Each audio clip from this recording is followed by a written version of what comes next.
Hey guys, ഈ കോലം കണ്ട് ഞങ്ങൾ ഔട്ടിങ്ങിന് പോകാമെന്നൊന്നും തെറ്റിദ്ധരിക്കില്ലേ. ഞങ്ങൾ മീൻ മാർക്കറ്റിൽ ഇങ്ങനെയും പോകും. അതെ ഗായ്സ്, അടുത്ത 2 ദിവസം നമുക്ക് ബഹ്റൈനിൽ ഓഫാണ്. അപ്പോൾ അതുകൊണ്ട് തന്നെ കുറച്ച് മീൻ വാങ്ങാലോ എന്ന് വിചാരിച്ച് കൊലീഗ്സേ പ്ലാൻ ചെയ്തു. അപ്പോൾ അവരും ഓഫീസ് കഴിഞ്ഞ ഉടനെ തന്നെ അവർ പിക്ക് ചെയ്തു. നിങ്ങളുടെ കൂട്ടത്തിൽ ഉണ്ടോ ഇങ്ങനെ ഡ്രസ്സ് പോലും റിമൂവ് ചെയ്യാണ്ട് ഇങ്ങനെ ഫോർമൽസിൽ മീൻ മാർക്കറ്റിൽ പോകുന്ന ചങ്കകൾ? യെസ്, എൻ്റെ ചങ്കകൾ അങ്ങനെയാണ്. എന്താ ചെയ്യുക?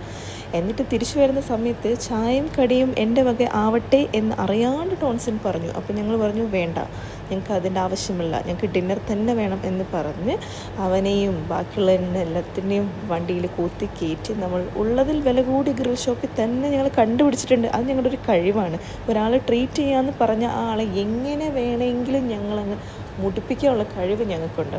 യെസ് ഗൈസ്, അതിനുശേഷം നമ്മൾ മിക്സ് മെസ്സ ഓർഡർ ചെയ്തിട്ടുണ്ടായിരുന്നു. ആൻഡ് കുബൂസ്, ഇത് രണ്ടും ആദ്യം വന്നു. ആൻഡ് കുബൂസ് ഇവിടുത്തെ ഭയങ്കര സോഫ്റ്റ് ആൻഡ് ഫ്ലഫി ആയിട്ടുള്ളൊരു കുബൂസാണ്.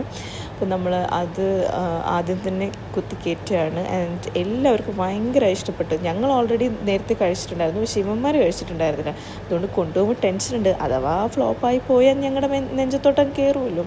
And trust me guys, this is one of the best grill shop in Bahrain.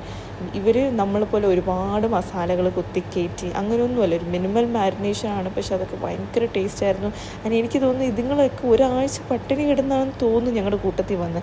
തീറ്റ കണ്ട് അവിടെ ഉള്ളവർ പോലും വായി തുറന്നു പോയി ഗൈസ്. ആൻഡ് ഞങ്ങൾ പിന്നെ ഫ്രീ ഉള്ളതൊന്നും വെറുതെ കളയാറില്ല. അങ്ങനെ ഫ്രീ ആയിട്ടുള്ളൊരു കോഫിയൊക്കെ കുടിച്ച് പിന്നെ തിരിച്ചെല്ലാത്തിനും കുത്തിക്കയറ്റി വണ്ടിയിലോട്ട് പോയ പോലെയല്ല, തിരിച്ചൊരു ഭയങ്കര ടൈറ്റായിരുന്നു. എന്താണെന്നറിയില്ല, വയറൊക്കെ ചാടിയെന്ന് തോന്നുന്നു. അതിനുശേഷം ഞങ്ങളുടെ പഞ്ചാരക്കുട്ടൻ്റെ മധുരം കഴിക്കണം എന്ന് പറഞ്ഞ ഒരു ഐസ്ക്രീമൊക്കെ തട്ടിക്കയറ്റി. ഇതാണ് ടോൺസനാണ് ഞങ്ങളുടെ ഗ്രൂപ്പിലെ പഞ്ചാരക്കുട്ടൻ. അതിനുശേഷം ഞങ്ങളുള്ള കുറ്റവും കുറവും ബടായികളും എല്ലാം ഇളക്കി ഒരു പാർക്കിലൊക്കെ പോയി. അങ്ങനെ ഞങ്ങളൊരു ഈവനിങ്, ഞങ്ങളുടെ ഒരു വീക്കെൻഡ് നല്ല രീതിയിൽ ഞങ്ങൾ ഓൺ ചെയ്തിട്ടുണ്ട്. അപ്പോൾ അത്രയേ ഉള്ളൂ. ബായ്.